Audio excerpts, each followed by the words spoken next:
Hello my dear student, welcome to Shivam study knowledge. आज के इस वीडियो में हम क्लास 12 नागरिक शास्त्र यानी सिविक्स के जितने भी स्टूडेंट हैं और इस बार 2025 बोर्ड एग्जाम में नागरिक शास्त्र का पेपर देने वाले हैं, तो हम उन सभी स्टूडेंट के लिए लेकर आए हैं सभी महत्वपूर्ण प्रश्न उत्तर। कौन कौन से वो प्रश्न उत्तर हैं, देखिए। सबसे पहला आपका होगा बहुविकल्पीय प्रश्न। इसके हम 35 इंपॉर्टेंट बहुविकल्पीय प्रश्न को देखने वाले हैं जो बोर्ड एग्जाम के लिए इंपॉर्टेंट है। फिर अति लघु उत्तरीय प्रश्न को हम देखेंगे, फिर उसके बाद में लघु उत्तरीय प्रश्न को देखेंगे। ये तीनों टाइप के क्वेश्चंस इस वीडियो में हम देखने वाले हैं। पेपर में 100% आने वाले ये सभी प्रश्न हैं, तो वीडियो को लास्ट तक जरूर देखिएगा। जितने भी स्टूडेंट का टारगेट है नागरिक शास्त्र में 100 में से 95 प्लस का मार्क्स गेन करना, तो आज की इस वीडियो को कंप्लीट देखेंगे। मैराथन क्लास होने वाला है आप सभी के लिए, तो वीडियो को शेयर जरूर कीजिएगा क्योंकि काफ़ी मेहनत लगा है आज की इस वीडियो को बनाने के लिए। शुरू करते हैं स्टूडेंट, देखते हैं कौन कौन से वो इम्पोर्टेंट क्वेश्चन हैं। यहाँ पर देखिए, सबसे पहला क्वेश्चन देखिए यहाँ पर, निम्नलिखित में से किस देश के पास निषेधाधिकार यानी वीटो पावर। वीटो पावर क्या होता है, ये देखिए, ये वीटो पावर नहीं है। ऑप्शंस में आप देख सकते हैं, बहुत ही ज़्यादा ज़बरदस्त ये क्वेश्चन है स्टूडेंट, क्योंकि बोर्ड एग्जाम में ये पूछे जाते हैं। और जो पूछे जाते हैं, जैसे कहा नहीं गया है, जो बिकता है, जो दिखता है वो बिकता है, सेम उसी प्रकार से यही है और पेपर में ये आता भी है। तो पहले क्वेश्चन का आपका ए राइट आंसर हो जाएगा, जापान हो जाएगा, जो कि वीटो पावर नहीं है। अब देखिए, जापान वीटो पावर जो है लगभग क्या है, 29 से 28 देश इसमें शामिल हैं। 5 अस्थाई देश हैं। कौन कौन से अस्थाई देश हैं 5 स्टूडेंट? सबसे पहला आपका हो जाता है चीन, दूसरा आपका फ्रांस, तीसरा रूस, चौथा आपका ब्रिटेन और पांचवा अमेरिका। या अमेरिका, चीन, फ्रांस, रूस, ब्रिटेन, ये 5 अस्थाई देश हैं किसके? वीटो पावर के। याद रखिएगा, ठीक है। 1970 में ये वीटो पावर आया था। तो पहले क्वेश्चन का ए राइट आंसर हो जाएगा। अगला क्वेश्चन देखिए, दूसरा नंबर, संयुक्त राष्ट्र संघ की सुरक्षा परिषद के सदस्य देशों की कुल संख्या कितनी है? संयुक्त राष्ट्र संघ सुरक्षा परिषद सदस्य देशों की कुल संख्या कितनी है प्यारे विद्यार्थी? तो दूसरे का सी हो जाएगा, 15 हो जाएगा, यानी वही क्या है, वीटो पावर वाला है इसमें। तो दूसरे का आपका सी राइट आंसर हो जाएगा, यानी 15 हो जाएगा, जो कि कितने देश हैं? 15 देश हैं। 10 अस्थायी सदस्य हैं, 5 अस्थायी सदस्य हैं। ठीक है, चलिए देखते हैं अगला क्वेश्चन। देखिए, सारे क्वेश्चंस को हम बताएंगे, बस आप लोग वीडियो में बने रहिएगा। और वीडियो आपको अच्छा लग रहा है स्टूडेंट, तो मैं और टॉपिक पर भी वीडियो बनाऊंगा और भी सब्जेक्ट पर आप सभी के लिए वीडियो बनाऊंगा। ठीक है, तीसरा नंबर क्वेश्चन देखिए, विश्व व्यापार संगठन का मुख्यालय कहाँ पर स्थित है? जिनेवा, न्यूयॉर्क, पेरिस या हैग?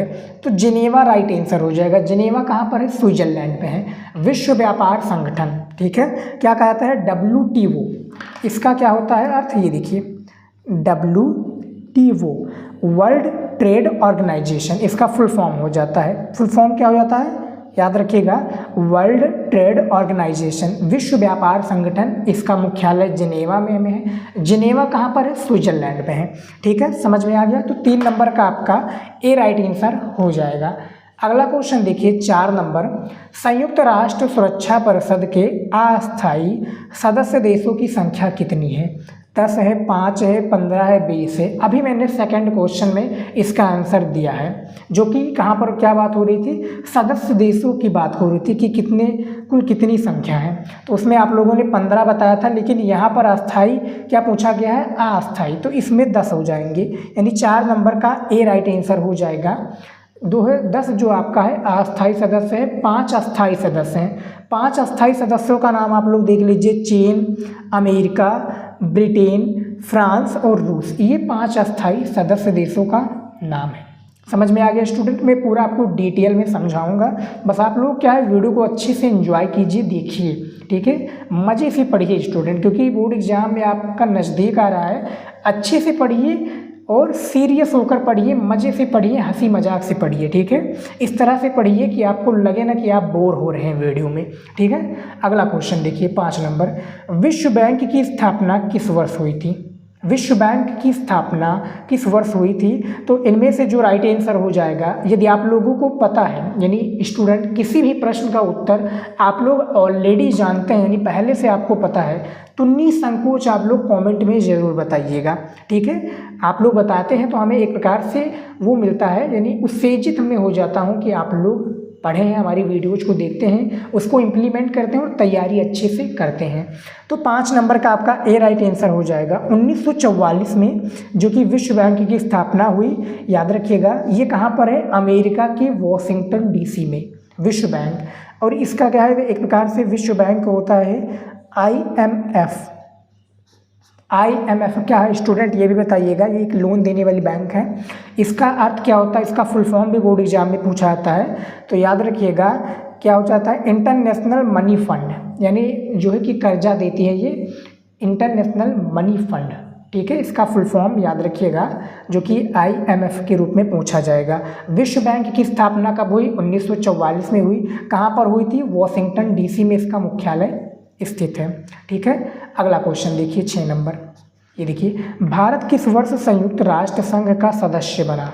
इंडिया, जो हमारा भारत देश है, ये किस वर्ष संयुक्त राष्ट्र संघ का सदस्य बना? 1945, 1946, 1947 या 1950 में? तो 6 नंबर क्वेश्चन का ए राइट आंसर हो जाएगा। देखिए, 30 अक्टूबर 1945 को भारत संयुक्त राष्ट्र संघ का सदस्य बना। कब बना था? 30 अक्टूबर। समझ में आ गया? देख सकते हैं आप लोग, मैं पूरी जानकारी आपको दूंगा, कॉपी में लिखना चाहे तो लिख सकते हैं। 7 नंबर क्वेश्चन देखिए, एंटी बैलिस्टिक मिसाइल संधि हस्ताक्षरित हुई थी। कब हस्ताक्षरित हुई थी? तो ये 1972 में हुई थी। स्टूडेंट, हमने काफ़ी बार बता चुका हूँ एंटी बैलिस्टिक मिसाइल के बारे में, पेपर में आते हैं ये हर साल। उसके बाद में देखिए 8 नंबर क्वेश्चन, क्योटो प्रोटोकॉल का संबंध किससे है? बहुत ही इजी क्वेश्चन है और काफ़ी विद्यार्थी इसका आंसर जानते होंगे। तो ये जो इसका संबंध है बेसिकली, वो किससे संबंध है? पर्यावरण सुरक्षा से संबंधित है, जो कि इसका जो मुख्यालय क्योटो प्रोटोकॉल, यानी जो पर्यावरण से संबंधित जानकारियाँ क्या है प्रस्तुत करता है, वो जर्मनी के बॉन में है। कहाँ पर है? जर्मनी के जो बॉन एक इलाका होगा, या इसका राज्य होगा, बॉन में स्थित है, जो कि पर्यावरण सुरक्षा से रिलेटेड है। तो 8 नंबर क्वेश्चन का बी राइट आंसर हो जाएगा। चलिए देखते हैं अगला क्वेश्चन। देखिए, ये देखिए 9 नंबर क्वेश्चन है। ये देखिए 9 number question, world council of indigenous people का गठन वर्ष हुआ, यानी जो world council of indigenous people है, इसका गठन किस वर्ष हुआ? 1970 में, 1975 में, 1980 में या 1988 में? तो इनमें से जो राइट आंसर हो जाएगा, यानी करेक्ट आंसर हो जाएगा 9 नंबर का बी हो जाएगा। स्टूडेंट, 1975 ईस्वी में world council of indigenous people का गठन किया गया। अगला क्वेश्चन देखिए 10 नंबर। देखिए, विश्व का सबसे बड़ा तेल उत्पादक देश कौन सा है? इस क्वेश्चन का आंसर मैंने काफ़ी बार अपनी वीडियोज़ में बता चुका हूं, लेकिन आप लोग नहीं जानते हैं तो आज जान जाइए, क्योंकि ये भी पेपर में आपके आते हैं, शायद 2024 में आया हो। तो देखिए, सऊदी अरब हो जाएगा इसका राइट आंसर, जो कि विश्व का सबसे बड़ा तेल उत्पादक देश है। पहले नंबर पर एक आता है वेनेजुएला, जो कि पहले नंबर पर है सबसे बड़ा तेल उत्पादक देश, लेकिन इस ऑप्शंस में जो दिया हुआ है सऊदी अरब दिया हुआ है। ठीक है स्टूडेंट, तो सऊदी अरब आपका करेक्ट आंसर हो जाएगा। याद रखिएगा, हमें क्या है ऑप्शंस के थ्रू ही आंसर बताना है। आप लोग सोचते हैं कि बोर्ड एग्जाम में जब आता है पेपर में ना क्वेश्चन, तो आप लोग सोचते हैं कि इसका आंसर ये तो नहीं, बाहरी होना चाहिए। तो एग्जामिनर भी जानता हो कि भैया दूसरा हो सकता है, लेकिन उसने प्रस्तुत क्यों नहीं किया? उसने प्रस्तुत स्टूडेंट इसलिए नहीं किया क्योंकि उसमें ऑप्शंस के थ्रू आपको बताना है, ऑप्शन से बाहर आपको नहीं जाना है। 11 नंबर क्वेश्चन है, एजेंडा 21 निम्नलिखित में से किससे संबंधित है? तो ये जो संबंधित है पृथ्वी सम्मेलन से संबंधित है। पृथ्वी सम्मेलन कहाँ पर हुआ था स्टूडेंट? याद रखिएगा, ये आपका हुआ था कब हुआ था? ये आपका 3 से लेकर, देखिए 3 से लेकर 14 जून तक। देखिए 14 जून 1992 में ब्राज़ील में पृथ्वी सम्मेलन चला था। कब चला था? 3 से लेकर 14 जून तक चल रहा था, ब्राज़ील में चला था 1992 में। एजेंडा 21 को क्या कहा जाता है? रियो सम्मेलन। कहाँ चला था? ब्राज़ील के रियो में चला था, ठीक है। रियो जो सम्मेलन हुआ था, ये पृथ्वी सम्मेलन, रियो सम्मेलन, एजेंडा 21 इसी को नाम से जानते हैं, ठीक है। तो 11 नंबर क्वेश्चन का राइट आंसर ये देख सकते हैं। 12 नंबर क्वेश्चन देखिए, पर्यावरण पर स्टॉकहोम सम्मेलन किस वर्ष आयोजित हुआ? तो ये जो आयोजित हुआ प्यारे विद्यार्थी, वो कब हुआ था? वो 1972 में हुआ था।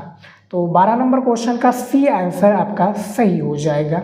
अगला क्वेश्चन देखिए 13 नंबर, वैश्वीकरण के दक्षिणपंथी आलोचकों की क्या मांग है?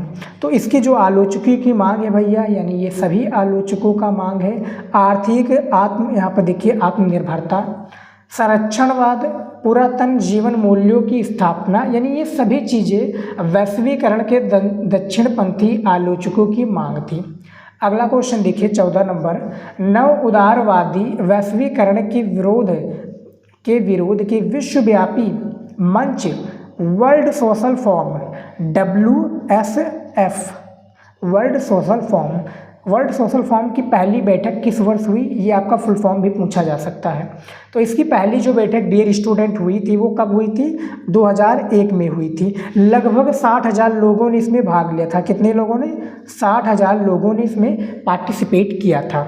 वर्ल्ड सोशल फॉर्म की पहली बैठक 2001 में हुई थी। समझ में आ गया? 14 नंबर का बी ऑप्शन आपका बिल्कुल करेक्ट आंसर हो जाएगा। अगला क्वेश्चन देखिए 15 नंबर क्वेश्चन देखिए, भारत के लौह पुरुष के नाम से किसे जाना जाता है? इसका तो आंसर प्यारे विद्यार्थी सभी को पता होगा, क्योंकि आप लोग हमारे भारत के नागरिक हैं। और भारत के नागरिक जो है तो उनको बच्चा बच्चा इस क्वेश्चन का आंसर जानता है। तो भारत के लौह पुरुष के नाम से कौन जाने जाते हैं? सरदार वल्लभ भाई पटेल। यानी 15 का आपका ए राइट आंसर हो जाएगा, सरदार वल्लभ भाई पटेल। इनकी स्टैचू भी बना है, जिसको स्टैचू ऑफ यूनिटी भी कहा जाता है। कहाँ पर बना है स्टूडेंट? आप लोग कमेंट में बताइएगा यदि आपको पता है। भारत में जो लौह पुरुष हैं सरदार वल्लभ भाई पटेल, इनकी जो स्टैचू बनी है वो कहाँ पर बनी है? वो गुजरात में बनी है। कितनी मीटर लंबी है? 182 मीटर लंबी है। गुजरात के केवड़िया जो इनका डिस्ट्रिक्ट है उसमें शायद है। सरदार वल्लभ भाई पटेल की एक प्रकार से 182 मीटर स्टैचू, यानी एक मूर्ति जिसको कहते हैं। तो 15 नंबर का ए राइट आंसर हो जाएगा। अगला क्वेश्चन देखिए 16 नंबर, देसी रजवाड़ों के भारत में विलय का, देसी जो रजवाड़े इसमें भारत का विलय का महत्वपूर्ण प्रयास किसने किया था? तो सरदार पटेल, यानी सरदार वल्लभ भाई पटेल जी ने किया था। 16 का ए राइट आंसर हो जाएगा। अगला क्वेश्चन देखिए 17 नंबर, निम्नलिखित में से किस एक राजनीतिक दल ने द्विराष्ट्र सिद्धांत की बात की थी? द्विराष्ट्र सिद्धांत की बात की थी तो मुस्लिम लीग की यानी 1930 में इलाहाबाद के ऑल इंडिया लीग में मुस्लिम लीग ने भैया किसकी बात की थी? द्विराष्ट्र सिद्धांत की बात की थी। कब की थी? 1930 में इलाहाबाद में की थी ये बात, ठीक है, याद रखिएगा। मैं थोड़ा आपको डिटेल में भी बता देता हूँ। 1930 में ये बात हुई थी इलाहाबाद में, ठीक है स्टूडेंट। 17 नंबर का आपका बी राइट आंसर हो जाएगा। अगला क्वेश्चन देखिए 18 नंबर, आंध्र प्रदेश राज्य के गठन हेतु, यहाँ पर देखिए गठन कब हुआ था आंध्र प्रदेश का? 1953 में हुआ था। सबसे पहला राज्य यही बना भारत का, जो कि एक प्रकार से भाषा के आधार पर इन्होंने अपना गठन कर लिया। आंध्र प्रदेश राज्य के गठन हेतु 56 दिनों की भूख हड़ताल के बाद किस गांधीवादी नेता की मृत्यु हो गई थी? तो भैया वो गांधीवादी नेता का नाम यहाँ पर देखिए पोट्टू श्री राममुल्लू, यहाँ पे देखिए पोट्टी श्री राममुल्लू इनका नाम है, जो कि गांधीवादी के नेता के नाम से प्रसिद्ध हैं। इनको अमर व्यक्ति के नाम से भी जाना जाता है भैया। ये पुरस्कार से सम्मानित भी हुए हैं, यानी अमर व्यक्ति के सम्मानित भी इनको कहा जाता है अमर व्यक्ति। किनको कहा जाता है? ये देखिए, यानी बी राइट आंसर हो जाएगा। 18 का बी राइट आंसर हो जाएगा, जो कि 56 दिनों की भूख हड़ताल में ये शामिल थे गठन में, यानी 1983 में 56 दिनों में ये इन्होंने भूख हड़ताल किया और गांधीवादी के नेता के नाम से भैया ये फेमस हो गए, इनकी मृत्यु हो गई थी, ठीक है। तो 18 नंबर का बी ऑप्शन बिल्कुल सही है, ठीक है। ऐसे ही क्वेश्चंस आपके पेपर में आते हैं, और यदि आप लोगों ने हमारा टॉपिक का वीडियो नहीं देखा है तो जाकर देख लीजिए। उसमें 3 टाइप के क्वेश्चंस मिल जाएंगे, जो कि चैप्टर वाइज क्वेश्चन है, ठीक है। और इंपॉर्टेंट क्वेश्चन है जो कि पूरी साल की तैयारी कराएंगे। मैं डिस्क्रिप्शन में लिंक आपको दे दूंगा, जाकर वीडियो जरूर चेकआउट कीजिएगा। नहीं तो आपको ऊपर एक पॉपअप में आ रहा होगा, तो उसके ऊपर जाकर भी वीडियो आप लोग देख लीजिएगा। लेकिन ये इंपॉर्टेंट वीडियो सबसे पहले देखिए, क्योंकि इसमें पूरे बुक का निचोड़ में लेकर आया हूँ। 19 नंबर क्वेश्चन है, राम मनोहर लोहिया किस पार्टी से संबंधित थे? कांग्रेस पार्टी, स्वतंत्र पार्टी, सोशलिस्ट पार्टी या इनमें से कोई नहीं। तो 19 नंबर का राइट आंसर सोशलिस्ट पार्टी हो जाएगा, जो कि राम मनोहर लोहिया भैया इसी से संबंधित थे। 20 नंबर क्वेश्चन है, भारतीय जनसंघ का गठन कब हुआ? 1951, 1952, 1946, 1942। भारतीय जनसंघ का गठन कब हुआ? तो 20 का ए हो जाएगा 1951, जो कि इसकी गठन हुआ, यानी इसकी प्रकार से गठन किया गया। तो 1951 करेक्ट आंसर हो जाएगा। समझ में आ गया? आप लोग लिखते चलिएगा और कमेंट में ज़रूर बताइएगा कैसा ये क्वेश्चन आप लोगों को लगता है। ठीक है, चैनल को सब्सक्राइब कर लीजिएगा यदि आप लोग नए हैं, क्योंकि मैं आर्ट्स की इस चैनल पर पूरी तैयारी कराता हूँ, चाहे जो भी सब्जेक्ट हो। इंग्लिश को छोड़कर सारे सब्जेक्ट की तैयारी, जो आर्ट से संबंधित प्यारे विद्यार्थी हैं उनको ज़रूर इन्फॉर्म कीजिएगा, उनके पास ये वीडियो ज़रूर शेयर कर दीजिएगा ताकि उन्हें भी हेल्प हो। ठीक है। 21 नंबर क्वेश्चन देखिए, विश्व में सर्वप्रथम एक कम्युनिस्ट पार्टी की सरकार लोकतांत्रिक चुनावों के जरिए किस भारतीय राज्य में बनी थी? किस भारतीय राज्य में बनी थी? तो सबसे पहले आप लोग प्रश्न को पढ़िए। प्रश्न क्या दिया हुआ है, बहुत ही आराम से पढ़िएगा, क्योंकि काफ़ी विद्यार्थी यही गलती करते हैं पेपर में। 15 मिनट दिया जाता है पेपर को पढ़ने के लिए, तो अपने कॉपी को सुधारने लगते हैं, कॉपी में डंडी खींचने लगते हैं, नाम वगैरह, एड्रेस वगैरह ये सब लिखने लगते हैं, रोल नंबर लिखने लगते हैं। लेकिन बड़ी जो गलती होती है वो गलती क्या होती है? पेपर को ना पढ़ना। इसीलिए मैं कहता हूँ हर एक, जब मैं मॉडल पेपर वीडियोज बनाता हूँ तो उसमें मैं ज़रूर आपको बताता हूँ कि ये इंपॉर्टेंट है, इसको पढ़ना है पेपर को, तो पढ़ लीजिएगा।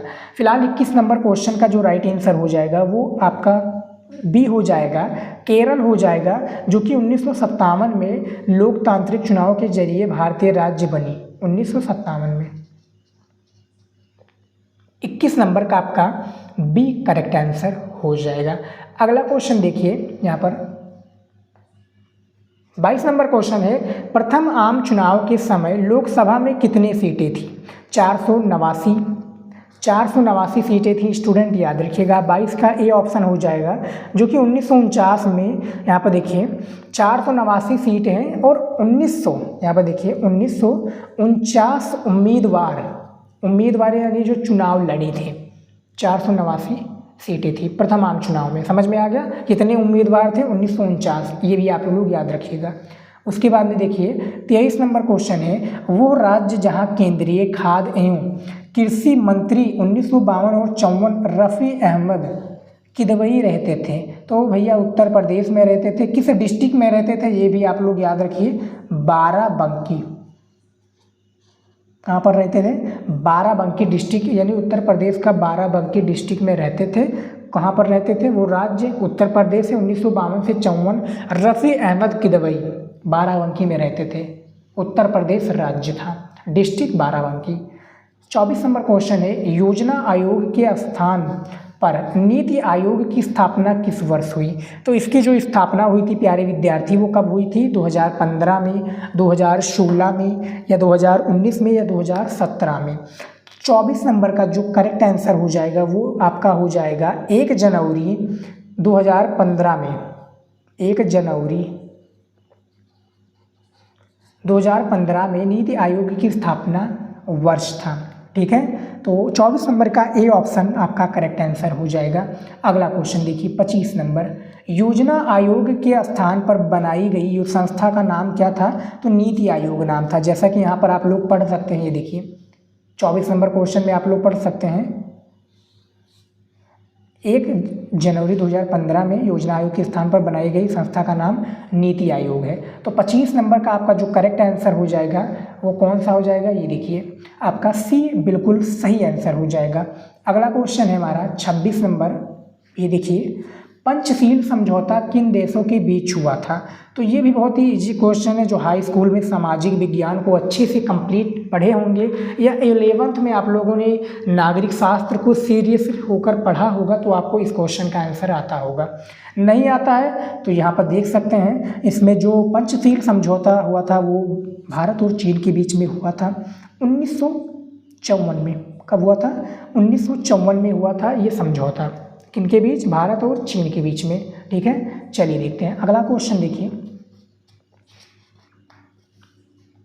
27 नंबर क्वेश्चन है, भारत पाकिस्तान के बीच सिंधु नदी जल संधि पर हस्ताक्षर कब हुआ था?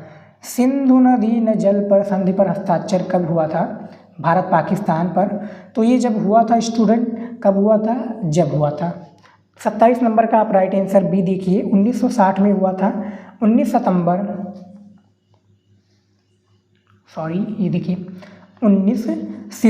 1960 में ये है जो भारत पाकिस्तान जो है सिंधु जल संधि ये हुआ था, जो है विश्व बैंक ने इस संधि को सॉल्व कराया था। यानी 27 नंबर का आपका बी करेक्ट आंसर हो जाएगा। अगला क्वेश्चन देखिए यहाँ पर 28 नंबर क्वेश्चन, भारत ने अपना पहला परमाणु परीक्षण कब किया था? भारत ने पहला परमाणु परीक्षण कब किया था? तो जो लोग मैप से रिलेटेड वीडियोज को हमारे देखते होंगे तो उनको पता होगा, ये जो पहला परमाणु परीक्षण हुआ था कहाँ पर हुआ था? पोखरण में। पोखरण कहाँ पर है? राजस्थान में है। राजस्थान के पोखरण में कब किया गया था ये संधि? 18 मई 1974 को। 18 मई यहाँ पर आगे लगा दीजिएगा। 18 मई 1974 के राजस्थान के पोखरण में अपना जो पहला परमाणु परीक्षण किया गया था। ठीक है, तो 28 नंबर का सी ऑप्शन बिल्कुल सही हो जाएगा। उसके बाद में देखिए 29 number question, Indian national army का गठन किसने किया? इंडियन नेशनल आर्मी का गठन किसने किया गया था? तो 4 ऑप्शन है, सरदार पटेल हो जाएंगी, चंद्रशेखर आज़ाद हो जाएंगी, सुभाष चंद्र बोस जी या जवाहरलाल नेहरू जी ने। तो ये जो गठन का, इसको एक नाम से और भी जाना जाता है, इसका फुल फॉर्म आप लोग याद रखिएगा। इसका full form INA, Indian national army, इसका फुल फॉर्म भी आप लोग याद रखिए, जो कि फुल फॉर्म तो आपके सामने दिया हुआ है। ये बेसिकली इस तरह से पूछा जाएगा कि INA का विस्तारित रूप लिखिए, यानी इसका फुल फॉर्म दीजिए। तो इसका फुल फॉर्म यही है। इसका गठन सुभाष चंद्र बोस जी ने किया था, यानी 29 का आपका बी ऑप्शन बिल्कुल करेक्ट आंसर हो जाएगा। ठीक है, अगला क्वेश्चन देखिए 30 नंबर, याद रखिए हमें ऑप्शंस के थ्रू बताना है। 30 नंबर क्वेश्चन देखिए, भारत और चीन के बीच पंचशील समझौता कब हुआ था? देखिए वो एक समझौता था, पंचशील समझौता किन देशों के बीच हुआ था? तो वहाँ पर भारत चीन आ गया था, लेकिन भारत और चीन के बाद चीन के बीच पंचशील समझौता कब हुआ था? ठीक है, यहाँ पर देखिए भारत और चीन के बीच समझौता कब हुआ था, जैसे कि हमने आगे आपको बताया था कब हुआ था।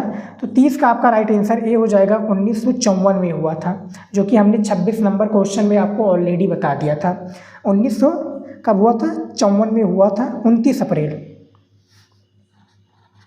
1954 में ये समझौता हुआ था, जो कि भारत के प्रधानमंत्री जवाहरलाल नेहरू, भारत के प्रधानमंत्री कौन थे उस समय के? जवाहरलाल नेहरू जी थे। ठीक है, और जो कि चीन के जो प्रधानमंत्री थे वो उनका क्या नाम था? उनका नाम था भैया, ये इनका नाम भी बड़ा अजीब होता है, चाउ एन लाई। ठीक है, ये इनका नाम था, जो कि चीन के प्रधानमंत्री भैया चाउ एन लाई, भारत के प्रधानमंत्री जवाहरलाल नेहरू ने 29 अप्रैल 1954 को ये समझौता किया था। समझ में आ गया?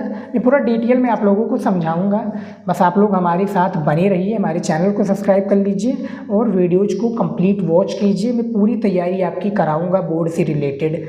31 नंबर क्वेश्चन है, निम्नलिखित में से किसे भारतीय विदेश नीति का मुख्य निर्माता माना जाता है? तो भैया 31 नंबर का बी ऑप्शन हो जाएगा, पंडित जवाहरलाल नेहरू जी, जो कि राइट आंसर हो जाएंगे। अगला क्वेश्चन देखिए 32 नंबर, किस दशक को खतरनाक दशक कहा जाता है? 1960, 1970, 1980 या 1990 को? तो इनमें से जो सही आंसर हो जाएगा 32 का आपका ए हो जाएगा, जो कि 1960 हो जाएगा। इसी को खतरनाक दशक कहा जाता है। खतरनाक दशक क्यों कहा जाता है स्टूडेंट? क्योंकि इस समय भुखमरी, यानी भारत का जो पैसा कम बचा हुआ था और भुखमरी और चूँकि काफ़ी सारी चीज़ें देखनी पड़ी थी, इसी को खतरनाक दशक कहा जाता है 1960 को। ठीक है, समझ में आ गया। तो 32 नंबर भी क्वेश्चन हो गया है। अब देखते हैं और भी क्वेश्चन, 3 क्वेश्चन और बचे होंगे जो कि नागरिक शास्त्र का होगा। ठीक है, यहाँ पर देखिए 33 नंबर क्वेश्चन है, दल बदल आम चुनाव की खास बात रही। क्या खास बात रही, यहाँ पर देखिए, इसी में आंसर हमारा आएगा। दल बदल आम चुनाव की खास बात क्या रही, तीसरी, चौथी, पाँचवें, छठे। तो 33 का आपका भी हो जाएगा जो कि चौथे हो जाएगा। अब देखिए इसका राइट आंसर कैसे होगा। देखिए दल बदल चौथे आम चुनाव की खास बात रही। ठीक है, करेक्ट आंसर जैसे आ जाता है तो वो क्या होता है ना, filling the blank, filling the blank, same वही प्रोसेस होता है। इंग्लिश में आप लोगों ने पढ़ा होगा ना कि आप लोग ये फिल कर दीजिए, जैसे कि गद्यांश में होता है। ठीक है, आप लोगों को करना होता है, जो कि संकेत आप डालते हैं ना, सेम उसी प्रकार से। तो 33 नंबर का आपका बी ऑप्शन बिल्कुल सही हो जाएगा, जो कि हमें क्वेश्चन का आंसर को क्वेश्चन को कंप्लीट करना था आंसर के साथ में। तो 33 नंबर भी क्वेश्चन हो गया। चलिए देखते हैं अगला क्वेश्चन, देख सकते हैं 34 नंबर क्वेश्चन देखिए, किस वर्ष जनता पार्टी सत्ता में आई थी? वर्ष 1975, वर्ष 1976, वर्ष 1974 या वर्ष 1977? तो 34 नंबर क्वेश्चन का सही विकल्प डी हो जाएगा, वर्ष 1977 आपका राइट आंसर हो जाएगा, जो कि बिल्कुल करेक्ट आंसर हो जाएगा। ठीक है, अगला क्वेश्चन देखिए 35 नंबर क्वेश्चन देखिए क्या पूछा गया है, कांग्रेस फॉर डेमोक्रेसी पार्टी किस नेतृत्व में बनाई गई? मोरारजी देसाई, चरण सिंह, जगजीवन राम।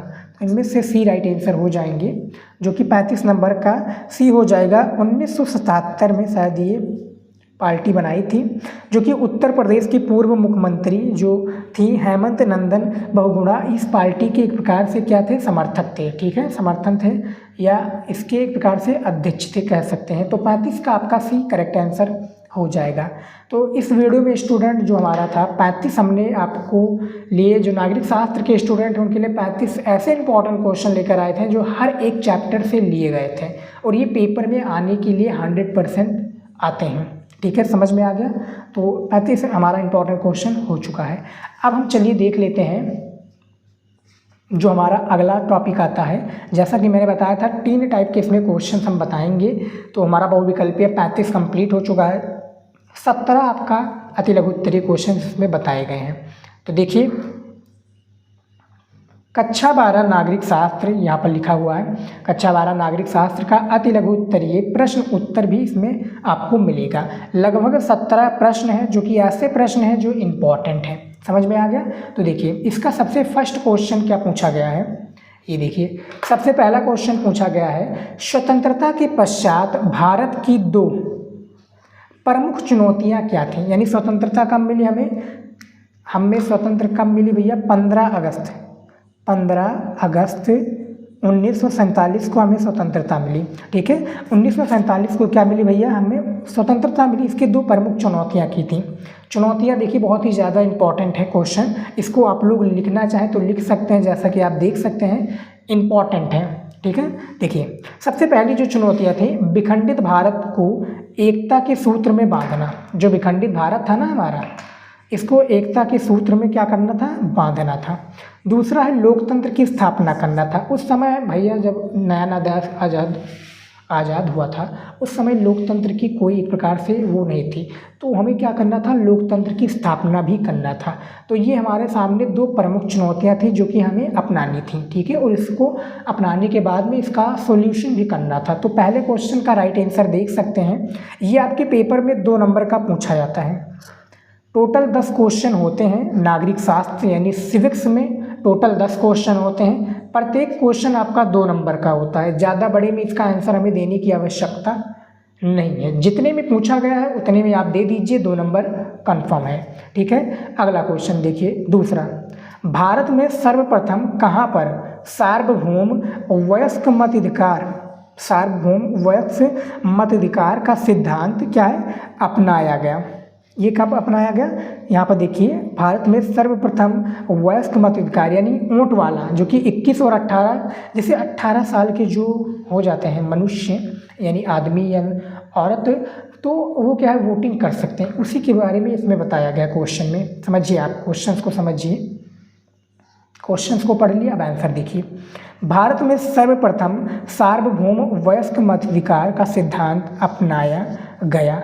मणिपुर में इस सिद्धांत के आधार पर जून 1948 में चुनाव के जरिए संवैधानिक राजतंत्र की स्थापना हुई। किसकी स्थापना हुई? संवैधानिक राजतंत्र की प्यारी स्टूडेंट स्थापना हुई।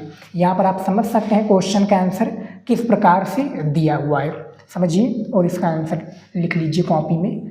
3 नंबर क्वेश्चन देखिए। अब यहाँ पर देखिए काफ़ी स्टूडेंट सोचेंगे कि सर क्वेश्चन का तो आंसर बहुत ही छोटा है। देखिए जिस तरह से पूछा गया उसी तरीके से हमें आंसर देना है, ठीक है स्टूडेंट। देखिए किन्हीं 2 ऐसे राज्यों का नाम बताइए जो पहले संघ शासित प्रदेश थे। संघ शासित प्रदेश थे, 2 राज्यों का नाम बताना है। सबसे पहला अरुणाचल प्रदेश, दूसरा मिजोरम। ये जो क्वेश्चन आया था 2023 और पिछले साल भी पूछा गया था ये क्वेश्चन, यानी इस साल जो 2024 से चल रहा है ना प्रेजेंट टाइम में स्टूडेंट, 2024 से प्रेजेंट टाइम में चल रहा है, तो ये कब हुआ था? 2023 और 24 में क्वेश्चन पूछा गया था नागरिक शास्त्र में। 2 ऐसे राज्यों का नाम बताना है जो संघ शासित प्रदेश हैं, अरुणाचल प्रदेश और मिजोरम। भारत के स्टूडेंट आप लोग कमेंट में बताइएगा यदि आपको पता है, ईमानदारी से बताइएगा, ठीक है। देखिए ईमानदारी दिखाइएगा। 8 केंद्र शासित प्रदेश का नाम बता दीजिए आप लोग, जो केंद्र शासित प्रदेश हैं ना 8 भारत के, उसी का आप लोग कमेंट में नाम बता दीजिए। यदि आप लोग हमारी स्टूडेंट हैं तो बता देंगे। फिलहाल मैं बता देता हूँ आपको, आप लोगों को नहीं पता होगा। सबसे पहला आपका अंडमान निकोबार, दूसरा आपका हो जाता है चंडीगढ़, तीसरा आपका दादर तथा नगर हवेली, चौथा आपका जम्मू और कश्मीर, 5वां आपका लद्दाख, 6 आपका लक्षद्वीप, 7 आपका जो है दिल्ली, 7 आपका दिल्ली, और यहाँ पुडुचेरी भी हो जाएगा आपका, जो कि पुडुचेरी भी है केंद्र शासित प्रदेश। तो ये आपके 8 हो गए जो कि केंद्र शासित प्रदेश का नाम था, आप लोगों ने देख लिया, ठीक है। अब चलिए देखते हैं अगला क्वेश्चन। 4 नंबर क्वेश्चन देखिए यहाँ पर, भारतीय संविधान को कब अंगीकार तथा लागू किया गया? यानी अंगीकार का कि भैया लागू कब हुआ? भारतीय जो संविधान है, आज़ादी तो हमें 15 अगस्त 1947 को मिल गई थी, लेकिन हमें संविधान भी तो भैया बनाना था, लोकतंत्र भी बनाना था ना। तो देखिए संविधान के ऊपर पहले चर्चा कर लेते हैं। ये क्वेश्चन 2020 के 12th के एग्जाम में पूछा गया था। देखिए इसका आंसर, भारतीय संविधान को 26 नवंबर 1949 को, इसमें और है, देखिए 26 नवंबर 1949 को अंगीकार किया गया और 24 जनवरी 1950 को इस संविधान सभा के 284 सदस्यों ने हस्ताक्षर किए। इसके बाद 26 जनवरी 1950 को इसे लागू कर दिया गया। देखिए स्टूडेंट, संविधान को बनने में कितना समय लगा था आप लोग बताइएगा? 18 महीने, यानी 2 साल 18 महीने ऐसा कुछ लगा था, शायद 18 महीने 18 दिन ऐसा कुछ था। आप लोग कमेंट में ज़रूर बताइएगा। लेकिन इसको कब लागू किया गया? ये देखिए 26 नवंबर 1949 को इसको क्या है अंगीकार किया गया और 24 जनवरी 1950 को इस पर संविधान सभा के 284 सदस्यों ने हस्ताक्षर किए थे। कितने? 284 सदस्यों ने हस्ताक्षर किए। इसके बाद 26 जनवरी 1950 को इसे लागू कर दिया गया, जिसको हम किसके रूप में मनाते हैं? गणतंत्र दिवस के रूप में मनाते हैं, रिपब्लिक डे, ठीक है। आप लोग जानते हैं ना 26 जनवरी मनाया जाता है विद्यालय और कॉलेजेस में, ठीक है, तो ये मनाया जाता है। और इसको एक प्रकार से आप लोग और समझ सकते हैं, इसमें कितने 395 अनुच्छेद भी आए, साथ में 8 अनुसूचियाँ भी आई, जो कि राष्ट्रीय संविधान बनने में मदद की थी, ठीक है स्टूडेंट। तो ये भारतीय संविधान को अपनाया गया था, याद रखिएगा, जो कि 26 जनवरी 1950 को इसको लागू किया गया था। समझ में आ गया? अगला क्वेश्चन देखिए 5 नंबर। ये देखिए 5 नंबर क्वेश्चन है, पहले आम चुनावों में भारतीय कम्युनिस्ट पार्टी की स्थिति क्या रही? इसके बारे में बताना है आपको। पहले आम चुनाव में, तो NCERT का ये क्वेश्चन है, बहुत ही ज़्यादा इंपॉर्टेंट क्वेश्चन है। हालांकि सारे इसमें बताए गए जितने भी क्वेश्चन है वो सारे NCERT पैटर्न पे आधारित हैं। आंसर देखिए, पहले आम चुनावों में भारतीय कम्युनिस्ट पार्टी ने 16 सीटें जीती और वो सबसे बड़ी विपक्षी पार्टी के रूप में सामने आई। इस दल को अधिकतर समर्थन आंध्र प्रदेश, पश्चिम बंगाल, बिहार और केरल में मिला। किसको मिला भैया? भारतीय कम्युनिस्ट पार्टी, जो कि 26 दिसंबर 1925 में ये नई पार्टी बनी थी। कब बनी थी? 26 दिसंबर 1925 में, 26 दिसंबर 1925 को ये नगर में, यानी कानपुर नगर में, देखिए कानपुर नगर में हुई थी। यानी भारतीय साम्यवादी पार्टी, इसको कम्युनिस्ट पार्टी भी कहते हैं ना, तो इसकी स्थापना हुई थी, याद रखिएगा, कानपुर नगर में। और ये देख सकते हैं कम्युनिस्ट पार्टी ने 16 सीटें जीती और इसको सबसे बड़ी एक प्रकार से विपक्षी पार्टी के रूप में सामने आई। किसकी? विपक्षी पार्टी के रूप में कम्युनिस्ट पार्टी सामने आई। अधिकतर समर्थन इसको, यानी किस राज्यों ने सबसे ज़्यादा वोटों का समर्थन किया? आंध्र प्रदेश, पश्चिम बंगाल, बिहार और केरल में इसको समर्थन मिला। तो 5 नंबर क्वेश्चन का आंसर आप लोग समझ लीजिए, आप लोग हमारी बातों को समझिए और वीडियो रोककर आप लोग प्रश्न का उत्तर लिख रहे हैं तो अच्छी बात है, नहीं लिख रहे हैं तो टिक लगा लीजिएगा, ठीक है। इंपॉर्टेंट क्वेश्चन है, समझ में आ गया। और वीडियो को एक बार आप लोग ज़रूर शेयर कर दीजिए अपने दोस्तों के पास जो आपके साथ में पढ़ाई कर रहे हैं, अपने भाई बहन के पास जो आपकी कक्षा में आपके साथ आपके सब्जेक्ट, यानी जो सब्जेक्ट आप पढ़ रहे हैं वो पढ़ाई कर रहे हैं, तो उनको शेयर कीजिए ताकि उनको भी हेल्प हो कुछ। 6 नंबर क्वेश्चन है, योजना आयोग की स्थापना कैसे हुई? योजना आयोग, जिसको नीति आयोग के नाम से भी जाना जाता है, ठीक है।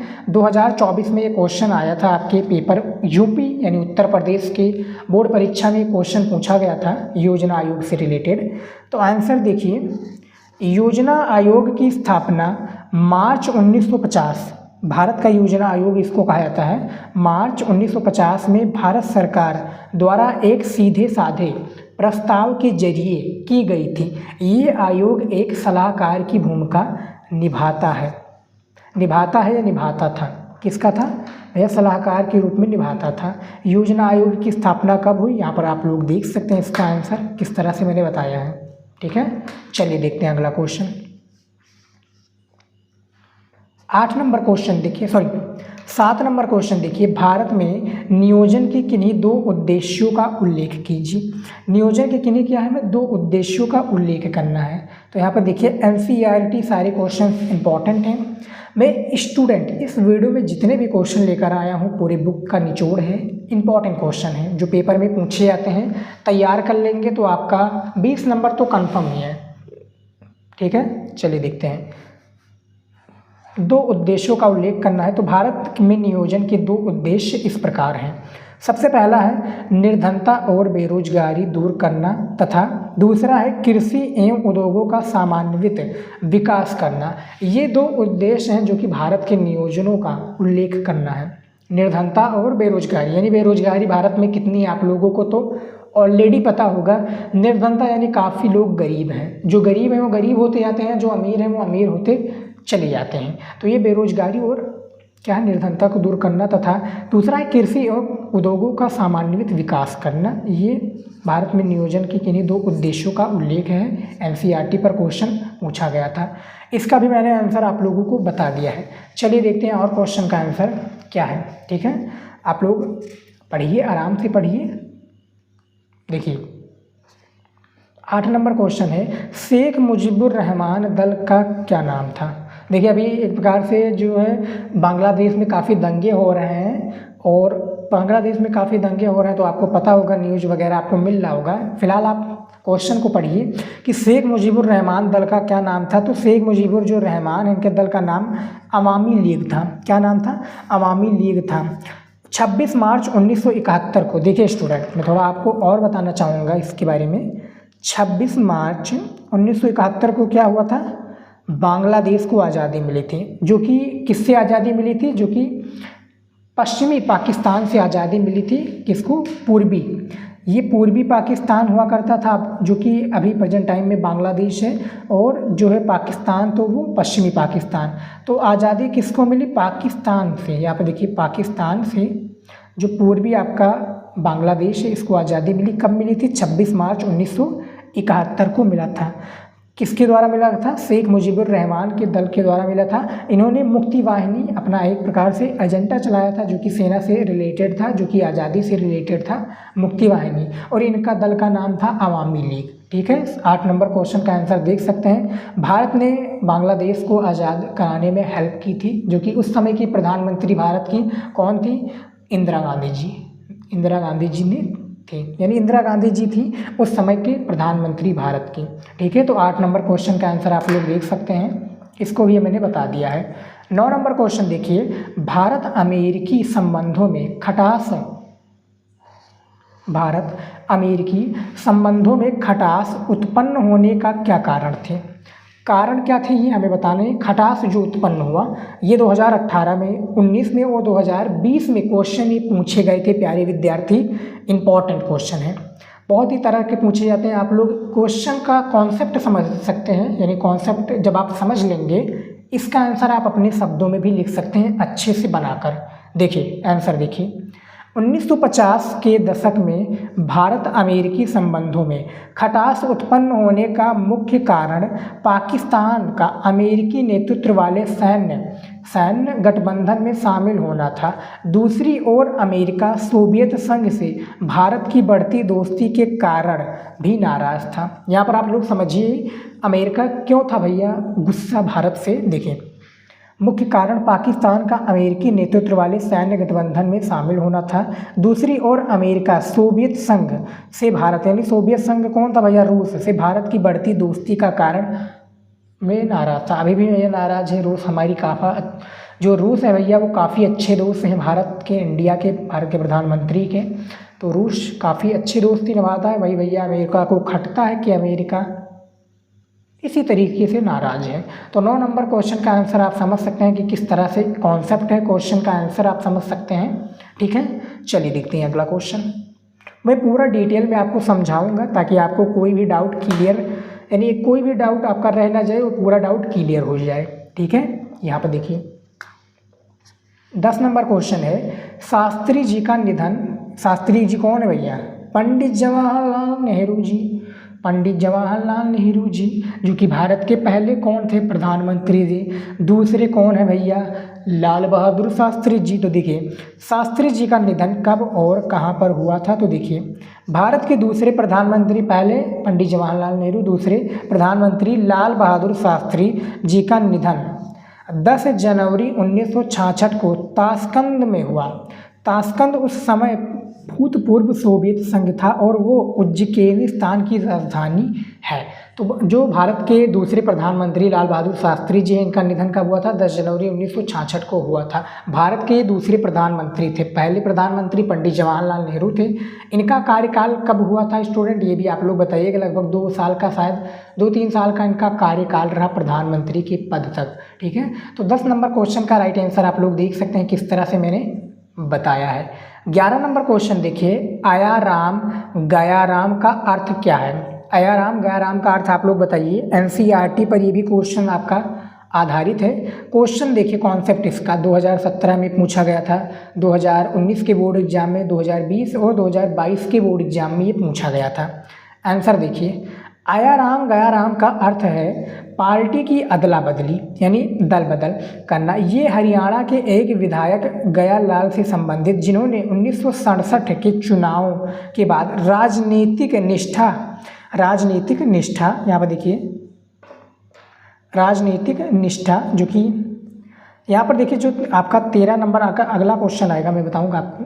तो आया राम गया राम का अर्थ क्या है स्टूडेंट? अदला बदली, जो कि दल बदल करना। हरियाणा के एक विधायक ने, जो कि गया लाल से संबंधित, जिन्होंने 1967 के चुनाव के बाद राजनीतिक निष्ठा बदलने का एक कीर्तिमान स्थापित किया था। ये इसी का अर्थ है, आप लोग देख सकते हैं। बहुत ही छोटा क्वेश्चन है, 2 नंबर मिल जाएगा। क्वेश्चन का कॉन्सेप्ट समझिए, आपको बहुत ज़्यादा आसानी से समझ में आएगा क्वेश्चन का आंसर, वो अपने शब्दों में भी आप क्वेश्चंस को लिख सकते हैं। अगला क्वेश्चन देखिए 12 नंबर, 1975 में जनता के संसद मार्च का नेतृत्व किसने किया? 1975 में संसद का मार्च, यानी संसद मार्च का नेतृत्व जिन्होंने किया था, ये मोस्ट इंपॉर्टेंट क्वेश्चन है, याद रखिएगा, पेपर में पूछे जाते हैं। आंसर देखिए, 1975 में 1975 में प्यारे विद्यार्थी आपातकाल भी लागू हुआ था, याद रखिएगा। उस समय की प्रधानमंत्री भारत की थी इंदिरा गांधी जी। इसका जो यानी जो एक प्रकार से जो आपातकाल लागू हुआ, मैं आगे बताऊंगा आपको। 1975 में जनता के संसद मार्च का नेतृत्व जयप्रकाश नारायण जो कि जेपी ने किया। इस दौरान जेपी को भारतीय जनसंघ कांग्रेस और भारतीय लोकदल सोशलिस्ट पार्टी जैसे गैर कांग्रेसी दलों का समर्थन मिला। इन दलों ने जेपी को इंदिरा गांधी के विकल्प के रूप में पेश किया। इंदिरा गांधी के विकल्प के रूप में क्या किया? पेश किया। 1975 में आप देख सकते हैं संसद मार्च का नेतृत्व किसने किया, इसके बारे में बताया गया है। बैकग्राउंड में आपको काफ़ी आवाज़ आ रही होगी जो कि अननोन आवाज़ है, प्लीज़ इसको इग्नोर कीजिएगा आप लोग, ठीक है स्टूडेंट। तो ये हमारा जो 1975 में जनता के संसद मार्च का नेतृत्व किसने किया, इसके बारे में बताया गया था। इसका आंसर आप लोग देख सकते हैं किस तरह से दिया हुआ है, ठीक है। अगला क्वेश्चन देखिए 13 नंबर, आम लोगों पर आपातकाल का असर कैसे पड़ा। जो आम लोग है ना, आम लोग, अब आम वो ना समझिएगा मैंगो वाला, यहाँ पर वो वाला आम बता रहा है जो कि आपातकाल के समय असर कैसे पड़ा। जैसे कि हाँ, आम लोग का अर्थ है हम जैसे जो लोग हैं, हम जैसे जो लोग हैं, पीपल माने लोग। आपातकाल का असर कैसे पड़ा, इंपॉर्टेंट क्वेश्चन है जो कि आने वाले क्वेश्चन है, ये सारे आने वाले क्वेश्चन बताए गए हैं। इसमें सभी इंपॉर्टेंट क्वेश्चंस हैं जो कि चुनिंदा क्वेश्चन लेकर आए। देखा जाए तो बुक में बहुत सारे क्वेश्चन हैं, लेकिन मैंने इन्हीं सारे क्वेश्चंस को इसलिए पिकअप किया है क्योंकि क्वेश्चन पेपर में आते हैं। देखिए सबसे पहला है, आपातकाल के दौरान पुलिस हिरासत में मौत और यातना की घटनाएं घटी। आपातकाल कब लागू हुआ था? आपातकाल 25 जून, मैं बताना चाहूँगा थोड़ा आपको, 25 जून 1975 में आपातकाल लागू हुआ। 21 मार्च 1977 तक ये आपातकाल चला। कितने महीने तक चला? 21 महीने तक ये चला था आपातकाल। उस समय की भारत की प्रधानमंत्री हमने बताया था आपको इंदिरा गांधी जी थी। दूसरी है, गरीब लोगों को मनमाने तरीके से एक जगह से उजाड़ कर, यहाँ पर देखिए मनमाने तरीके से उजाड़ कर दूसरी जगह बसाया गया। और एक प्रकार से जनसंख्या को कम करने के लिए नसबंदी का भी प्रयोग किया गया। जब आपका और आएगा असर पूछने के लिए लघु उत्तरीय में, तो उस तरह से बताइएगा। ये आपातकाल का असर रहा हम जैसे लोगों के लिए, ठीक है। तो 13 नंबर क्वेश्चन का कॉन्सेप्ट आप देख सकते हैं। आपातकाल कब लागू हुआ था? 25 जून 1975। कब तक चला? 21 मार्च 1977 तक चला, ठीक है। 21 महीने तक ये आपातकाल चला था। 13 नंबर क्वेश्चन का भी आंसर मैंने दे दिया है। अगला क्वेश्चन देखिए 14 नंबर, ये देखिए, नर्मदा बचाओ आंदोलन से आप क्या समझते हैं? VVI, very very important question है। 2022, 2023 और इस साल भी पूछा गया था ये नर्मदा बचाओ आंदोलन वाला प्रश्न। आंसर देखिए, आंसर के साथ में हम बात करेंगे। नर्मदा बचाओ आंदोलन नर्मदा सागर बांध परियोजना के खिलाफ चलाया गया प्रस्तावित बांध के निर्माण से प्रभावित गांवों के लाखों जो घर क्षेत्र लागो डूब, यहाँ पर देखिए लाखों घर डूब क्षेत्र में आ गए, यानी या डूब गए या क्षेत्र में आ रहे थे। 1988-89 के दौरान अनेक स्थानीय स्वयंसेवी संगठनों द्वारा स्वयं को नर्मदा बचाओ आंदोलन के रूप में लिया। स्वयं को नर्मदा बचाओ आंदोलन के रूप में क्या थे? लिया था। नर्मदा बचाओ आंदोलन से आप क्या समझते हैं? ये कब चला था? 1985 में चला था नर्मदा बचाओ आंदोलन। इंपॉर्टेंट है, क्वेश्चन आपका आया था पेपर में, यहाँ पर आप लोग गौर करके देख सकते हैं। तो इसका भी आंसर मैंने दे दिया है, आप लोग देख सकते हैं आराम से। वीडियो को रोक लीजिए स्टूडेंट, ज़्यादा जानकारी के लिए आप आराम से रोक कर समझ सकते हैं, ठीक है। तो 14 नंबर भी क्वेश्चन हमारा कंप्लीट हो चुका है। अगला क्वेश्चन चलिए देखते हैं क्या है। 15 नंबर क्वेश्चन देखिए, हमारा क्वेश्चन आ चुका है 15 नंबर, जो कि अति लघु उत्तरीय क्वेश्चन है। पूर्वोत्तर भारत की सीमा के साथ लगे हुए किन्हीं दो देशों का नाम बताइए। हमें क्या बताना है? 2 देशों का नाम बताना है। कहाँ पर? पूर्वोत्तर भारत में। तो आपका सबसे पहला हो जाएगा चीन तथा दूसरा म्यांमार हो जाएगा, जो कि पूर्वोत्तर भारत के रूप में आते हैं इस साइड वाले में, ठीक है। पूर्वोत्तर भारत में ये हो गया उत्तर, दक्षिण, पश्चिम, पूर्व, तो ये पूर्वोत्तर वाले में आ गए। जो कि म्यांमार इधर है ना, म्यांमार, चीन इधर आ जाता है, ठीक है। समझ में आ गया? तो 2 देशों का नाम बताना था, बता दिया, 2 नंबर आपका कंफर्म है। 16 नंबर क्वेश्चन देखिए यहाँ पर, जो कि 15 नंबर क्वेश्चन आपका जो है थोड़ा मैं और समझाना चाहूँगा इस पर। जो 15 नंबर क्वेश्चन है, देखिए भारत का क्षेत्रफल कितना है, यदि आपको पता है तो कमेंट में ज़रूर बताइएगा। यदि आप लोग पढ़ाई करते हैं अच्छे से तो भारत का क्षेत्रफल कितना, ये लोग कमेंट में आप लोग बता दीजिए। भारत का क्षेत्रफल कितना है, कितना है ये बताइएगा। मैं बता देता हूँ, भारत का जो क्षेत्रफल हो जाएगा वो लगभग आपका हो जाएगा 32, यहाँ पर देखिए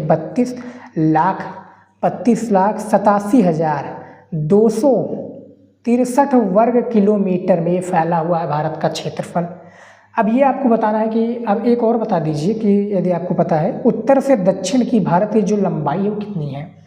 तो भारत की जो लंबाई है उत्तर से, देखिए उत्तर से दक्षिण तक जो भारत की लंबाई है वो लगभग 32,014 किलोमीटर, कितना है 32,014 किलोमीटर है। और ये देखिए पश्चिम से पूर्व जो भारत की लंबाई है ये भी बताना है आपको, तो 2933 किलोमीटर, 2933 किलोमीटर है ये आपको, यानी 3214 किलोमीटर, 14 यानी 3214 किलो यानी 3214 किलोमीटर, 2933 किलोमीटर जो है लंबाई है। पश्चिम से पूर्व कितनी लंबाई है कमेंट में बताइएगा स्टूडेंट, 2933 किलोमीटर। और उत्तर से दक्षिण की लंबाई 3214 किलोमीटर। भारत का कुल क्षेत्रफल 32,87,263 वर्ग किलोमीटर। ये ऐसे बेसिक नॉलेज है जो कि आपको याद करने पड़ेंगी। समझ में आ गया। अगला क्वेश्चन देखिए 16 नंबर, ये देखिए 16 नंबर क्वेश्चन है, कांग्रेस प्रणाली से आप क्या समझते हैं। देखिए आज़ादी के बाद शुरुआती सालों में कांग्रेस खुद में ही एक गठबंधन नुमा पार्टी थी। क्या थी, गठबंधन नुमा पार्टी थी। इसमें विभिन्न हित सामाजिक समूह और वर्ग एक साथ रहते थे। सामाजिक समूह वर्ग एक साथ क्या थे, रहते थे। इस परिघटना को कांग्रेसी प्रणाली कहा जाता है। ये परिघटना को क्या कहा जाता है, कांग्रेसी प्रणाली कहा जाता है। समझ में आ गया, इसको भी देख लीजिए। अब हमारा लास्ट क्वेश्चन बचता है इसमें, जो कि अति लघु उत्तरीय क्वेश्चन में आखिरी है। देखिए मंडल आयोग के अध्यक्ष कौन थे, NCERT का ये क्वेश्चन है। 2024 में ये क्वेश्चन पूछा गया था। ठीक है स्टूडेंट, अब इसका आंसर देखिए, मंडल आयोग के अध्यक्ष कौन थे। देखिए मंडल आयोग के अध्यक्ष बिंदेश्वरी प्रसाद मंडल, जो कि BP मंडल के नाम से आपने शॉर्ट जो इनका नाम है, जो इनका शॉर्ट नाम है वो BP मंडल है, बहुविकल्पीय में आता है काफ़ी बार, थे। बिहार के समाजवादी नेता, 1968 में 1.5 माह तक बिहार के मुख्यमंत्री भी रहे। 1.5 माह तक ये क्या भैया बिहार के मुख्यमंत्री भी थे। ये समाजवादी नेता थे BP मंडल, यानी बिंदेश्वरी प्रसाद, जो कि मंडल आयोग के अध्यक्ष यही थे। तो 17 क्वेश्चन था स्टूडेंट, हमने बता दिया है आप लोगों को नागरिक शास्त्र का, ये पूरे बुक का 17 मोस्ट इंपॉर्टेंट क्वेश्चन था। क्वेश्चन विद आंसर हमने बताया इस वीडियो में। आई होप कि आपको पसंद आया होगा। नागरिक शास्त्र का लघु उत्तरीय प्रश्न जो आपके बोर्ड एग्जाम के लिए मोस्ट इंपॉर्टेंट है और बार बार आते हैं ये सभी प्रश्न, जो मैं आपको लघु उत्तरीय का प्रश्न उत्तर बताने वाला हूँ। पेपर में ये पूछे जाते हैं। ठीक है स्टूडेंट, चलिए देखते हैं। इसमें सबसे पहला क्वेश्चन क्या पूछा गया है, सोवियत संघ के विघटन का कारण बताइए। ये लगभग देखिए 2 क्वेश्चन नागरिक शास्त्र में पूछे जाते हैं लघु उत्तरीय टाइप के। एक लघु उत्तरीय क्वेश्चन प्रथम, दूसरा द्वितीय। एक होता है आपका 5 नंबर का, एक होता है 6 नंबर का। ये 2 टाइप के क्वेश्चन आपके नागरिक शास्त्र में पूछे जाते हैं। तो दोनों टाइप के क्वेश्चन इसमें इंक्लूड हैं स्टूडेंट, जो कि लघु उत्तरीय के फॉर्म में आए हुए हैं। आंसर देखिए, सबसे पहला जो क्वेश्चन पूछा गया है, यदि आप लोग लिखना चाहते हैं तो लिख लीजिए, इंपॉर्टेंट है। सोवियत संघ के विघटन का कारण बताइए। देखिए इंपॉर्टेंट क्वेश्चन है ये भी क्या है आपका इंपॉर्टेंट क्वेश्चन है, तो इसको भी लिखना बनता है। फर्स्ट चैप्टर से लिया गया है। देखिए सोवियत संघ का विघटन कब हुआ था स्टूडेंट, तो इसका जो विघटन हुआ था ये 25 दिसंबर 1991 हुआ था। 25 दिसंबर 1991 को इसका विघटन हो गया था। 15 जो इसमें एक प्रकार से देश थे वो टूटकर अलग अलग देश बन गए, जो कि 15 अलग अलग देश के रूप में उभर कर आए। सोवियत संघ का विघटन के रूप में आप देख सकते हैं, यानी इसका पतन हो गया। आंसर देखिए, सोवियत संघ के विघटन के प्रमुख कारण निम्नलिखित हैं या निम्नवत हैं, इस तरह से लिखिएगा। सबसे पहला है इसमें मिखाइल गोर्बाचेव के खुलेपन की अवधारणा। जो मिखाइल गोर्बाचेव थे उसको सोवियत संघ के राष्ट्रपति थे, प्रेसिडेंट जिनको कहा था। मिखाइल गोर्बाचेव की खुलेपन की अवधारणा ने सोवियत संघ के गणराज्यों सोवियत संघ के गणराज्यों को स्वतंत्र होने की प्रेरणा दी। स्वतंत्र होने की क्या दी स्टूडेंट? प्रेरणा दी। दूसरा है साम्यवादी दल की शक्ति का निरंतर पतन होता गया। जो साम्यवादी दल है उनका शक्ति का निरंतर पतन होता गया। तीसरा है सोवियत संघ ने, यहाँ पर देखिए ब्लास्टिक गणराज्यों का रूस के अंतर्गत विलय उनकी इच्छा के विरुद्ध किया गया। रूस के अंदर भैया विलय उनकी इच्छा के विरुद्ध किया गया, ये बताया गया है, विरुद्ध किया गया। और चौथा इसमें पॉइंट है अफगान संकट भी सोवियत संघ के पतन का कारण बना। कौन सा संकट? अफगान जलेबी मासूक फरेबी गाना तो आप लोगों ने सुना है ना। अफगान संकट भी सोवियत संघ का पतन का कारण बना। पांचवा है सोवियत संघ की अर्थव्यवस्था बदहाल थी, यानी बेहाल थी, बदहाल भी कह सकते हैं आप लोग। तो ये सोवियत संघ के विघटन का कारण था, जो कि 5 कारण मैंने मेन 5 कारण बताए हैं जो इम्पोर्टेंट हैं। ठीक है, ये देख सकते हैं 5 कारणों के बारे में। अब थोड़ा मैं अपने हिसाब से मैं बता दूं। देखिए सोवियत संघ का विघटन 1991 में 25 दिसंबर को हुआ था। ठीक है, जो कि 15 देश थे, 15 देश टूटकर अलग अलग हो गए। उस समय के जो आपके राष्ट्रपति थे सोवियत संघ को, जो कि समाजवादी पार्टी के नाम से भी वो जाना जाना था, साम्यवादी पार्टी, उस समय के जो प्रेसिडेंट थे वो मिखाइल गोर्बाचेव थे। और इनकी जो पतन यानी एक प्रकार से टूटकर बिखरने और विघटन होने का जो एक प्रकार से कारण है, ये 5 कारण हमने इस लघु उत्तरीय प्रश्न में बताए हैं। आराम से वीडियो को रोककर पढ़ सकते हैं। समझ में आ गया? इससे आपका जो है 5 नंबर तो कन्फर्म है। यहाँ पर आप लोग देख सकते हैं 5 नंबर कन्फर्म होने वाला ये इम्पॉर्टेंट क्वेश्चन था, जो कि मैंने आपको यहाँ पर बताया है। चलिए देखते हैं अगला क्वेश्चन। दूसरा नंबर देखिए, आसियान समुदाय के मुख्य स्तंभों के बारे में बताएं। जो आसियान समुदाय है ना भैया, इसके मुख्य जो स्तंभ है इसके बारे में हमें बताना है। इसके बारे में बता दीजिए और क्वेश्चन का आंसर दे दीजिए, निकल जाइए। इसका आंसर देखिए, आसियान के निम्नलिखित 3 मुख्य स्तंभ हैं। सबसे पहला है आसियान सुरक्षा समुदाय। आसियान का फुल फॉर्म भी बोर्ड एग्जाम में पूछा जाता है, और आसियान का जो अर्थ होता है, जो कि इस तरह से पूछा जाएगा, देखिए ASEAN, इसका अर्थ होता है दक्षिण पूर्वी एशियाई राष्ट्रों का संगठन। दक्षिण पूर्वी एशियाई राष्ट्रों का संगठन आसियान। इसमें है आसियान सुरक्षा समुदाय में, जो कि पहला वाला है कि ये आसियान देशों के मध्य विवादों को खत्म कराने और सैनिकों टकराव तक न जाने की सहमति पर आधारित है। सहमति क्या है? यहाँ पर देखिए, सैनिक टकराव तक न जाने की सहमति पर आधारित है। ये सबसे पहला आसियान सुरक्षा समुदाय। उसके बाद में देखिए और है इसमें दूसरा, देखिए आसियान आर्थिक समुदाय। आर्थिक समुदाय इसमें क्या है?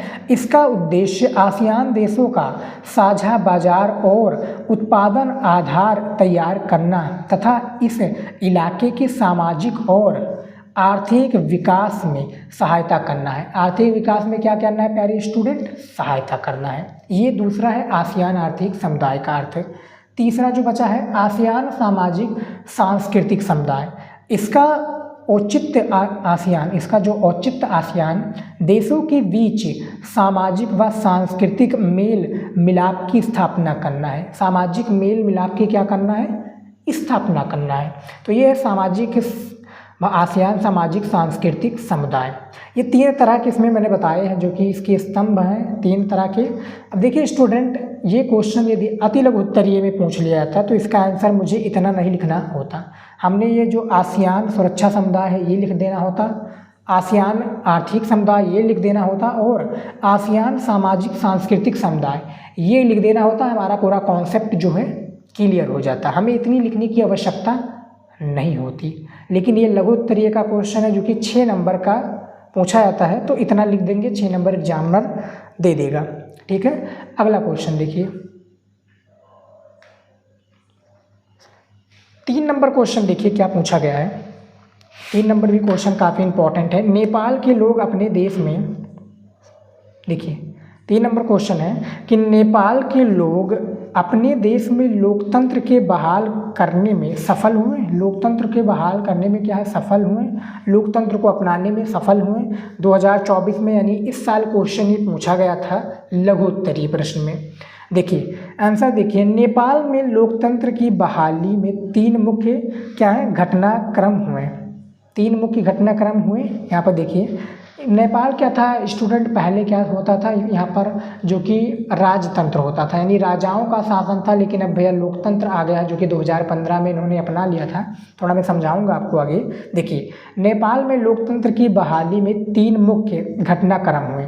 3 मुख्य घटनाक्रम कौन कौन से हैं? सबसे पहला है संसद ने राजा ज्ञानेंद्र के सारे अधिकार छीन लिए। संसद ने जो है राजा ज्ञानेंद्र जो है भैया नेपाल में जो यही राजतंत्र अपनाते थे, सॉरी राजतंत्र को इन्होंने प्रस्तावित किया था, राजतंत्र पर इन्होंने राज किया जो कि नेपाल पर। ज्ञानेंद्र के सारे अधिकार को छीन लिया। दूसरा है संसद सर्वोच्च होगी। संसद क्या होगी भैया? सर्वोच्च होगी, किसी राजा की बात नहीं मानी जाएगी। ठीक है। तीसरा है माओवादियों में अंतरिम सरकार में शामिल होने का फैसला किया। जो माओवादियाँ हैं ये अंतरिम सरकार में शामिल होने का फैसला 2016 में किया। 2016 में गिरिजा प्रसाद कोइराला, यहाँ पर देखिए कोइराला प्रधानमंत्री बने। 2006 में कौन बना भैया? कोइराला प्रधानमंत्री बने। माओवादी समूहों ने सशस्त्र संघर्ष को छोड़कर शांति समझौता पर, सशस्त्र संघर्ष को छोड़कर क्या किया? शांति समझौता पर हस्ताक्षर कर दिए हैं। 2008 में नेपाल राजतंत्र को खत्म करने के बाद लोकतांत्रिक गणराज्य बन गया। लोकतांत्रिक क्या बन गया स्टूडेंट? गणराज्य बन गया। तथा 2015 में उसने नया संविधान अपना लिया। उसने क्या किया प्यारे विद्यार्थी?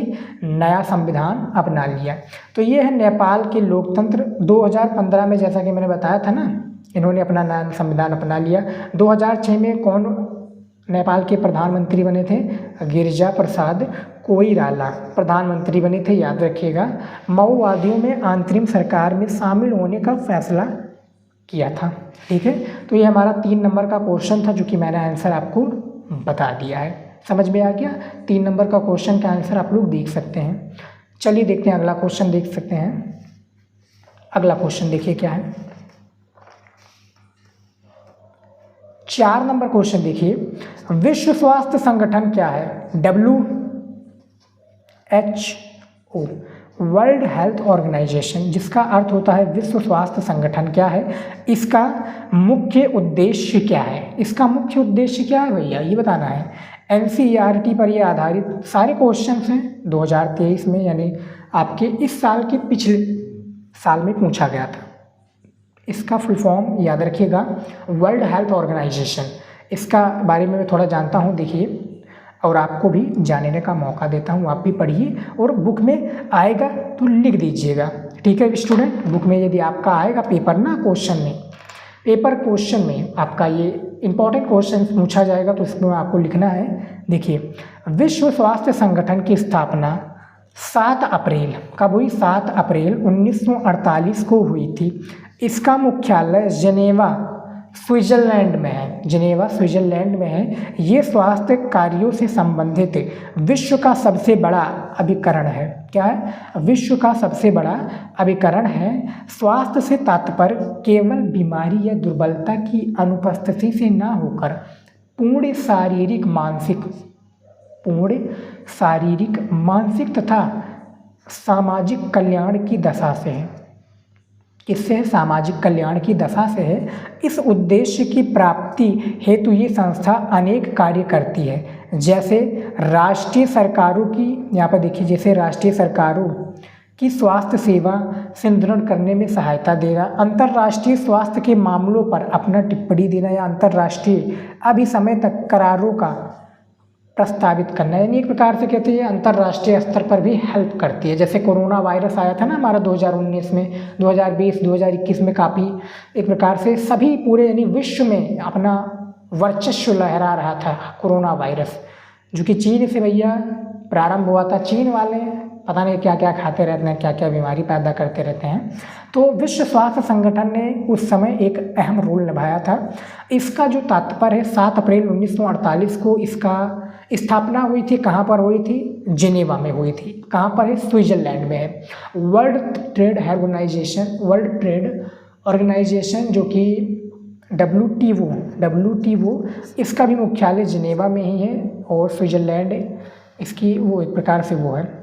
ये स्वास्थ्य कार्यों से संबंधित है। विश्व स्वास्थ्य संगठन, जैसा कि नाम से ही आपको समझ में आ रहा होगा, इसका तात्पर्य केवल बीमारी या दुर्बलता की अनुपस्थिति से ना होकर पूर्ण शारीरिक, मानसिक तथा सामाजिक, जो समाज के लिए भले का कार्य या कल्याण की दशा से है। इस उद्देश्य की प्राप्ति हेतु ये संस्था अनेक कार्य करती है। एक संस्था क्या करती है प्यारे विद्यार्थी? अनेक कार्य करती है, जैसे राष्ट्रीय सरकारों की स्वास्थ्य सेवा सुदृढ़ करने में सहायता देना, अंतर्राष्ट्रीय मामलों में अपना टिप्पणी ले देना, यानी अंतर्राष्ट्रीय स्तर पर कैसी टिप्पणी हो सकती है, सारी चीज़ें ये देता है, और अंतर्राष्ट्रीय अभिसमय के करारों का प्रस्तावित करना आदि, यानी पूरी जानकारियाँ देना, पूरी जानकारियाँ देश में पहुँचाना, ये इसका कार्य होता है। तो इस 4 नंबर जो क्वेश्चन था इसका आंसर मैंने दे दिया है।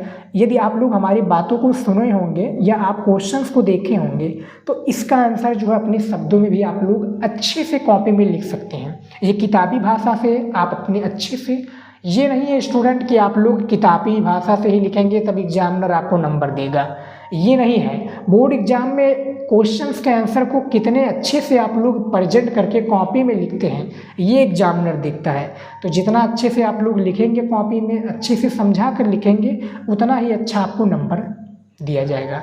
ठीक है, चलिए देखते हैं अगला क्वेश्चन। देखिए यहाँ पर 5 नंबर क्वेश्चन दिया हुआ है, रियो सम्मेलन के परिणामों का वर्णन कीजिए। ये 5 नंबर क्वेश्चन दिया हुआ है ना, रियो सम्मेलन के परिणामों का वर्णन कीजिए। आंसर देखिए, रियो सम्मेलन के निम्नलिखित परिणाम निकले हैं। रियो सम्मेलन कहाँ पर हुआ था? रियो सम्मेलन के बारे में जैसा कि मैंने आपको बताया था स्टूडेंट, रियो सम्मेलन क्या है? रियो सम्मेलन जो आपका हुआ था प्यारे स्टूडेंट, वो कब हुआ था? ये आपका हुआ था 1991 में हुआ था, ब्राज़ील के रियो, जो कि ब्राज़ील के रियो डी जनेरियो में हुआ था, ब्राज़ील में हुआ था रियो सम्मेलन। इसको एजेंडा 24 के नाम से भी जाना जाता है। किसके नाम से जाना जाता है? एजेंडा 24 के नाम से जाना जाता है। 14 जून 1992 को रियो सम्मेलन हुआ था, ब्राज़ील के रियो डी जनेरियो में हुआ था।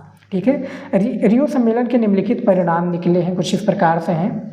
सबसे पहला परिणाम है, वैश्विक राजनीति के दायरे में पर्यावरण को लेकर एक सटीक रूप दिया, यानी वैश्विक दायरे में पर्यावरण को लेकर एक सटीक रूप दिया। दूसरा है, आवर कॉमन फ्यूचर रिपोर्ट छापी गई, इसके अंतर्गत ये रिपोर्ट छापी गई। तीसरा है, जलवायु परिवर्तन, जैव विविधता और वानिकी के संबंध में कुछ नियम निर्धारित किए गए। इसमें एजेंडा 21 के रूप में विकास के कुछ अन्य स्वरूप भी प्रस्तावित किए गए।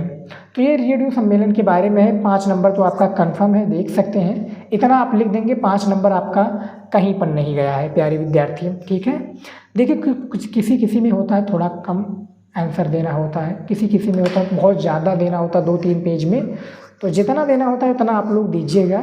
फिलहाल जो 5 क्वेश्चन था हमारा लघु उत्तरीय का, मैंने आंसर के साथ में बता दिया, ये इंपॉर्टेंट क्वेश्चन है। आई होप कि आपको पसंद आया होगा। तो स्टूडेंट आज के इस वीडियो में हमने आपको 5 क्वेश्चन दिखाया, 5 क्वेश्चन लघु उत्तरीय का दिखाया, 17 क्वेश्चन आपका अति लघु उत्तरीय प्रश्न का दिखाया और 35 आपका बहुविकल्पीय प्रश्न दिखाया।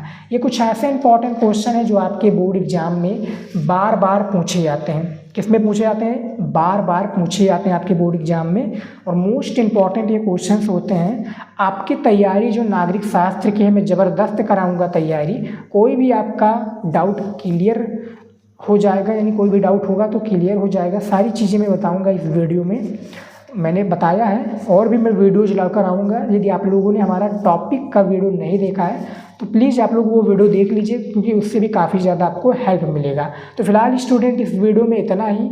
आई होप कि आपको पसंद आया है। पसंद आए तो लाइक ज़रूर कीजिए वीडियो को। मेहनत हमने किया है, काफ़ी मेहनत किया है लिखने में, इसको बनाने में, और वीडियो को शेयर ज़रूर कीजिए कम से कम अपने 2 दोस्तों के पास। तो स्टूडेंट ज़रूर से ज़रूर वीडियो को शेयर कीजिएगा।